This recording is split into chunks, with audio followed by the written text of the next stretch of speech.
3 coisas que todo vendedor devia pensar antes de colocar o seu imóvel à venda no mercado. A gente vai falar desse tema hoje.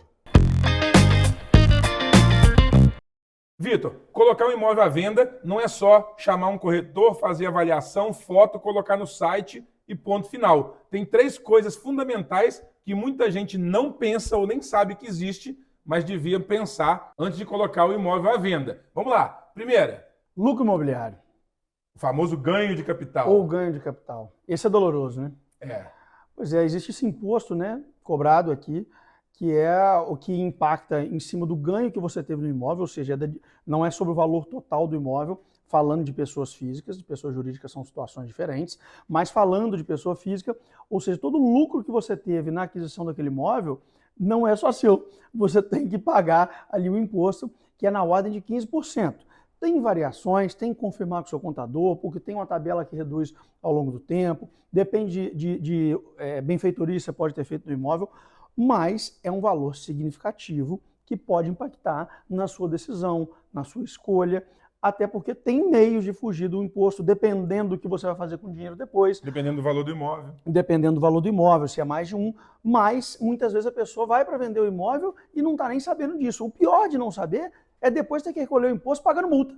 Exatamente. Então tem que estar com isso em mente e essa conta ser feita. Aí o lucro que você acha que teve vai tudo para o imposto e para a multa. Exatamente, né? Então tem que tomar cuidado. Então, resumindo, seu imóvel está lá declarado por 500 mil, você vendeu por 700, teoricamente você teve 200 mil de lucro, você vai pagar imposto sobre esses 200. Exatamente. Então, isso é muito importante porque isso impacta no que você precisa vender para fazer com esse dinheiro depois. Isso pode até inviabilizar uma negociação se não for pensado antes. Sem dúvida nenhuma. Tudo tem que ser pensado para ver se o retorno está adequado, se está dentro da sua expectativa, ou principalmente para você, como a gente disse, né, para não ter multa e também para a sua próxima aquisição, para o imóvel que você vai. Esse bate-papo com o contador é sempre válido, é sempre importante. Exatamente. Segundo ponto importante. Segundo ponto é aquela olhadinha na documentação que precisa ser corrigida, que às vezes vai atrasar o processo de financiamento, né, porque a pessoa que tem um imóvel, a pessoa que casou e precisa verbar o casamento, a pessoa que quitou o financiamento imobiliário e não fez a baixa adequada no cartório. Temos vídeos sobre isso aí no canal também. É isso aí. Muita gente confunde escritura com registro. Então, se eu comprei um imóvel lá atrás e casei, o imóvel já estava quitado, era só meu, eu casei, por exemplo, tenho que mesmo assim, para vender, averbar o meu casamento. Exatamente. No registro. Mesmo que o seu cônjuge não tenha direito algum sobre o imóvel, a situação atual, ou seja, sua situação de estado civil atual, precisa estar devidamente registrada na matrícula. Dependendo da situação, dá para fazer em conjunto, mas às vezes não. Então é um cenário que às vezes atrapalha e a gente perde 30 dias no prazo de venda do imóvel, de documentação, e que atrapalha todo o processo. Então é bom olhar, é bom cuidar, olhar lá atrás, são pequenos detalhes que vão fazer diferença. Por isso é tão importante estar assessorado por um corretor de imóveis, um profissional do mercado imobiliário, para preparar todo esse cenário para você fazer uma venda segura e tranquila, e isso segue para a nossa terceira dica. Pois é, rapaz, a terceira dica é uma coisa que a pessoa sabe que vai acontecer quando ela vai vender o imóvel, né? Que é quando que você tem que entregar o imóvel, portanto, quando que você tem que sair e mudar do imóvel. Exatamente. Né? Ou seja, ela sabe que vai acontecer, mas muitas vezes não pensa nisso na hora da negociação ou não se planeja de forma adequada. Então, a primeira coisa, qual que é a sua intenção? Você vai comprar outro imóvel depois da venda? Ou você vai alugar? Ou você já tem um imóvel que você pretende ir? Porque isso faz toda a diferença. Porque, por exemplo, se você for comprar um outro imóvel, você depende de receber todo o valor da primeira venda para depois comprar, para depois mudar? Isso tem impacto danado na negociação, porque pode ser que você precise de 60, 90, 120 dias para você sair do seu imóvel. Eu vou dar um exemplo mais rotineiro para a gente ainda.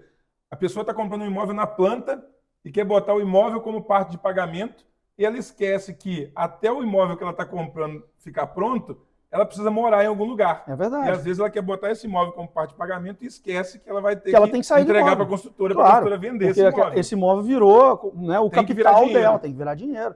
Então, assim, a gente vê esse tipo de coisa acontecendo com muita frequência, então é bom ter isso pensado. Eu tenho uma alternativa B, porque às vezes aparece um cliente e fala, não, eu compro seu imóvel, eu pago o preço que você quer, mas eu quero entrar semana que vem. E aí, você tem uma alternativa B para poder sair do imóvel rápido, para não perder a negociação que às vezes te interessa? Essa desocupação do imóvel é algo que às vezes é penoso, claro, a gente sabe que a mudança é sempre complexa, mas precisa ser pensado na hora que você está pensando, se planejando em vender o seu imóvel, para onde você vai, como é que você vai fazer, o tempo que você precisa, né? Isso tudo tem que ser muito bem conversado e, sem dúvida, quando você tem uma equipe, né, um corretor, uma imobiliária que pode te ajudar, né, não é aqui só fazendo merchan, não, mas é porque é realmente importante para pensar nesse mecanismo. Quando que o dinheiro efetivamente vai entrar, né, que as pessoas esquecem que quando é financiamento bancário vai entrar só depois do registro, então esses detalhes precisam ser pensados. Toma cuidado. Bom, parecem simples dicas, mas vale a pena pensar em cada uma antes de colocar o seu imóvel disponível no mercado. Esse é o SG Play, a gente está gravando direto aqui da Domani Imóveis Planejados e a gente te espera no próximo vídeo. Souza Gomes. Nem parece imobiliária.